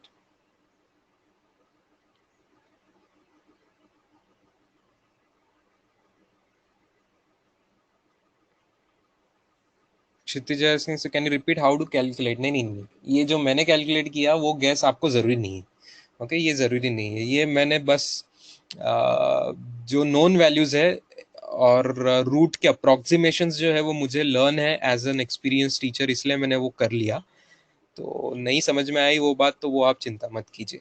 आपको एग्जाम में आपको ये नहीं पूछेंगे, आपको थीटा निकालने को नहीं पूछेंगे, ऐसे क्वेश्चन में कॉस थीटा ही पूछ देंगे, कॉस थीटा पूछेंगे, साइन थीटा पूछेंगे, ऐसा कुछ चीजें पूछ लेंगे जो कि ऑप्शंस में रहेगा, चिंता नहीं करेंगे।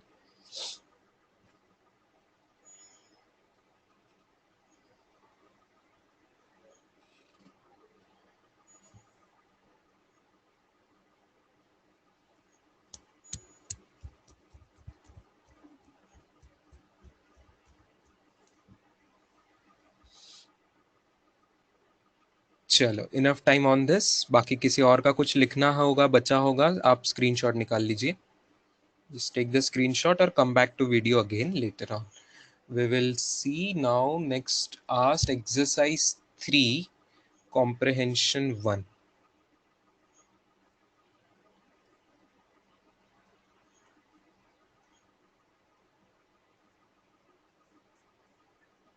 This one Shraddha, this one you are asking?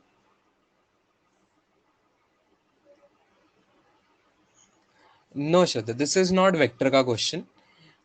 ये इंजीनियरिंग बुकलेट में आपने देखा होगा, चैप्टर का नाम मैथमेटिकल टूल्स है, तो उसके अंदर बाकी भी चीज़ें हैं, कैलकुलस की डिफरेंशिएशन, इंटीग्रेशन वगैरह ये सब भी है।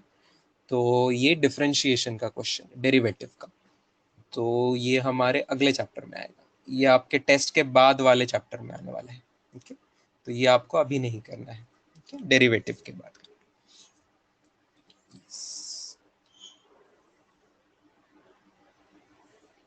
हाँ, दूसरा कॉम्प्रहेंशन आप ट्राई कर सकते हो। दूसरे कॉम्प्रहेंशन में स्पेसिफिकली पहले 2 सवाल, क्वेश्चन नंबर 6 और 7 आप लोग ट्राई कर सकते हो।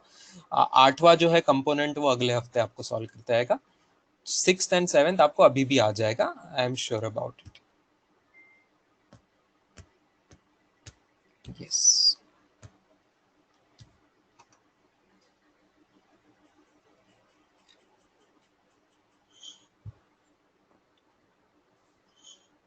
चलो सर, हमें कैलकुलेटर यूज करने की परमिशन होती है क्या? हाँ, इंजीनियरिंग में तो होती है, इंजीनियरिंग कॉलेज में तो होती है, आगे जाके मेडिकल कॉलेजेस में भी आई बिलीव होती है, कॉलेजेस में जाके होती है, अभी 11th-12th में नहीं होती है। तो इसलिए आपको तो बोला ना, कॉस थीटा पूछेंगे आपको, फिर थीटा नहीं पूछेंगे ऐसे सवाल। हो सकता है कुछ सालों बाद कैलकुलेटर भी अलाउ कर दिया जाए, 10th 11th 12th के भी एग्जाम्स में हो सकता है कुछ साल बाद अलाउ कर दिया जाए। बहुत सारे डेवलप कंट्रीज में तो स्कूल में भी 6th 7th 8th स्टैंडर्ड में भी अलाउ कर दिया जाता है। तो आप, हम उस दिशा में जाएंगे, कुछ सालों बाद इंडिया में भी आ जाएगा। हाँ, JEE क्या, मैं तो बोल रहा ना, 8वीं तक से एग्जाम्स में, 7th 8th 9th 10th 11th 12th JEE NEET, जो भी नाम से उस कंट्री के एग्जाम्स होते हैं उन सब में कैलकुलेटर अलाउड होता है। क्योंकि आपका कोई यहाँ कैलकुलेटर अगर कर सकता है, जब मशीन काम कर सकते हैं तो इंसान क्यों करते बैठेगा कैलकुलेशंस। तो ये है, तो ये आएगा इंडिया में भी कुछ साल में, अभी नहीं है, आज के डेट में जेई में नहीं है कैलकुलेटर्स अलाउड, कुछ सालों में आप एक्सपेक्ट कर सकते हैं। आई डोंट नो, हो सकता है आपके साल में भी आ जाए। मैं तो पिछले कई साल से एक्सपेक्ट कर रहा हूँ कि जल्दी आना चाहिए, लेकिन अपना देश अपनी इच्छा से प्रगति नहीं करता है ना, थोड़ा अपने अपने खुद की स्पीड से जाता है, मर्जी से जाता है। देखेंगे। चलो, any other doubt students? Anything else you want to? Part 3 का 11, पार्ट 3 का 11, दिस वन, दिस क्वेश्चन।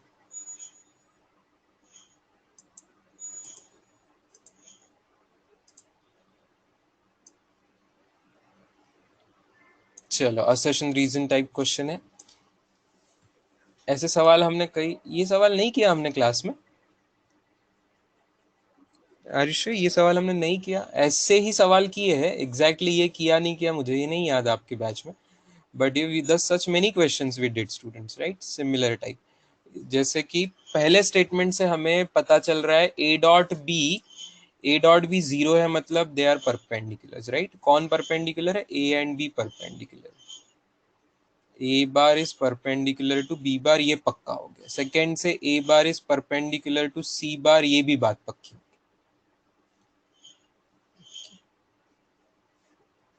तो इसका मतलब A bar is perpendicular to both ना, therefore a bar is perpendicular to both b bar and c bar. A bar is perpendicular to both b bar and c bar, students. A bar is perpendicular to both b bar and c bar. Okay. तो मतलब A बार ये B C दोनों के plane को भी perpendicular है, मतलब this is along N cap. आपको समझ में आई बात? वो क्रॉस प्रोडक्ट वाला जो एन कैप हुआ करता था उसी के अलोंग है, दोनों वेक्टर्स को परपेंडिकुलर है, मतलब वो उनके अलोंग है।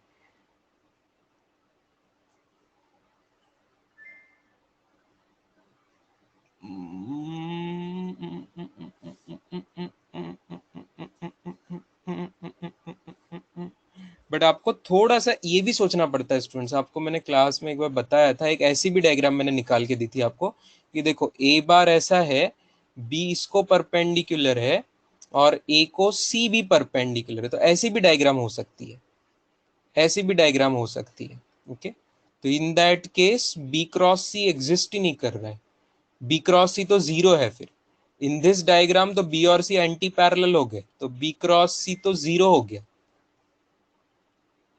ठीक है, तो ना ए जीरो है, ना ए नल वेक्टर है, ना बी नल वेक्टर है, ना सी नल वेक्टर, लेकिन बी और सी एंटी पैरेलल होने से बी क्रॉस सी बन गया नल, B cross C null vector बन सकता है। तो इस केस में स्टेटमेंट वन ऑलवेज ट्रू नहीं होगा स्टूडेंट्स, ऑलवेज ट्रू नहीं है, ऑलवेज ट्रू नहीं है। It can be true, it can be true but it is not always true. It can be true but it is not always true. आ रही बात समझ में? अब सेकेंड स्टेट, तो फिर आप मेरे हिसाब से सीधा जवाब आप फोर्थ ऑप्शन टाइप करते, स्टेटमेंट वन। जो सवाल जो स्टेटमेंट ऑलवेज ट्रू नहीं है वो फॉल्स के कैटेगरी में आएगा।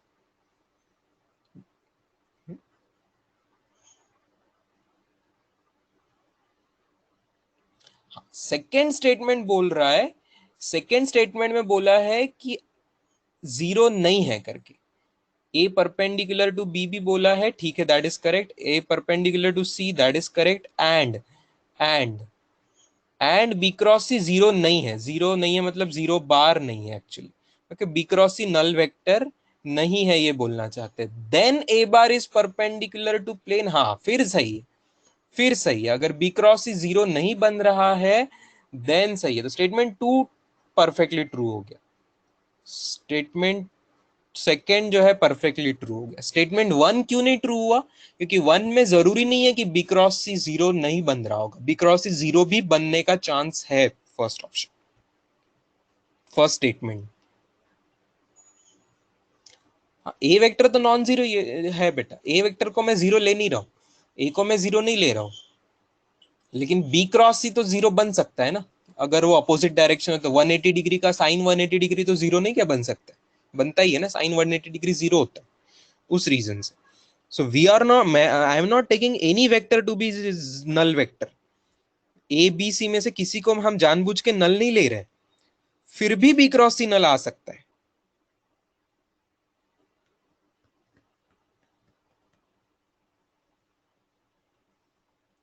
ठीक है, जैसे जैसे मैं आपको एक एग्जांपल से बता दूं तो आप सब लोग क्लियर हो जाओगे। जैसे ए बार बी बार सी बार, अगर इसका एग्जांपल हमने सीधा आई cap J cap K cap ले लिया, जो कि बहुत आसान एग्जांपल, तो है ये आपस में परपेंडिकुलर है, तो डॉट प्रोडक्ट जीरो बनाने वाले लोग हैं, ठीक है।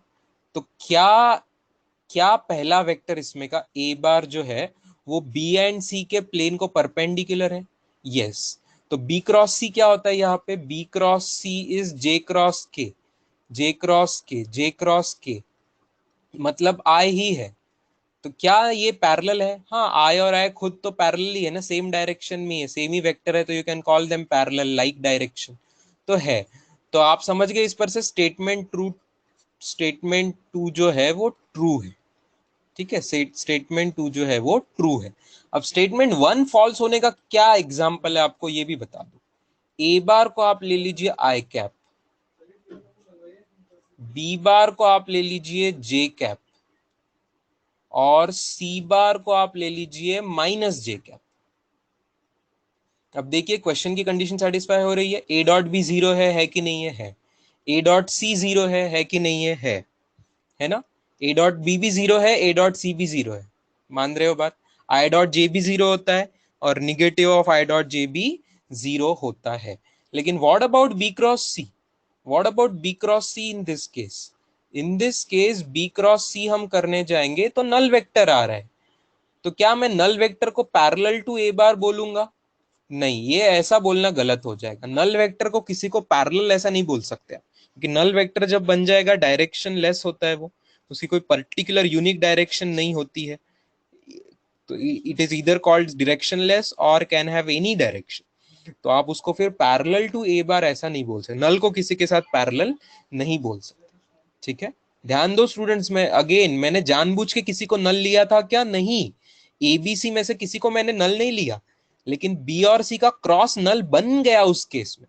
तो in that case statement one true नहीं हुआ, स्टेटमेंट वन ट्रू नहीं हुआ, statement one in that case not true, statement one not true हो गया। तो statement one is not always true. हाँ, इसीलिए तो सार्थ null vector as any direction, इसीलिए तो उसको पैरेलल बोलना गलत हो जाएगा। तो पैरेलल बोलना अगर सही है तो फिर तो मैं 30 डिग्री एंगल भी सही बोल दूंगा, फिर मैं 90 डिग्री तो परपेंडिकुलर भी सही बोल दूंगा, फिर मैं 180 डिग्री एंगल लेके अपोजिट भी सही बोल दूंगा। तो जब ऐसे कुछ भी सही है जब कुछ भी सही हो रहा है तो एक ही पर्टिकुलर चीज को आप नहीं बोलोगे कि ये सही है करके। तो पैरेलली जो तो नल वेक्टर इज सच अ बकवास केस ना, सच अ गॉन केस, कि उस केस में आप डायरेक्शन की बात ही करना पसंद नहीं करता है, कोई उसके डायरेक्शन की बात ही नहीं करना चाहता। It has no sense only, it makes no sense to talk about direction of a null vector in that case, right? इसलिए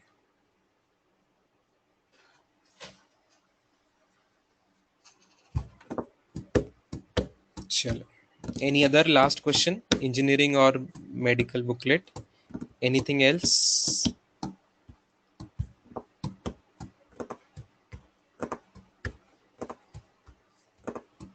एक्सियल वेक्टर नहीं, नहीं students, axial vector, polar vector, ये चीज अभी नहीं पढ़नी है। एक्सियल वेक्टर पढ़ते हैं हम टॉर्क सर्कुलर मोशन नाम के चैप्टर, अभी वो चीज नहीं पढ़नी है। एंगुलर डिस्प्लेसमेंट, एंगुलर एक्सेलरेशन, ये चीजों के कॉन्सेप्ट्स हम पढ़ते हैं, तब आपको एक्सियल वेक्टर क्या होता है ये चीज समझ में आती है circular motion chapter. No, enough. चलो, बिकॉज आज हमने इंजीनियरिंग बुकलेट की ही डिटेल बात की है, तो आई डोंट थिंक किसी को आज अलग मिलने की जरूरत है। तो आप आफ्टरनून में कोई क्लास रखने की जरूरत है क्या students? Do you need extra lecture for this? नहीं ना, ऑलरेडी वी हम सिलेबस स्लो चलाने में लगे हुए हैं, तो I don't think now we need extra lecture. So see you Monday same time with the new remaining subtopics of vectors. Chalo, have a good weekend students. Bye.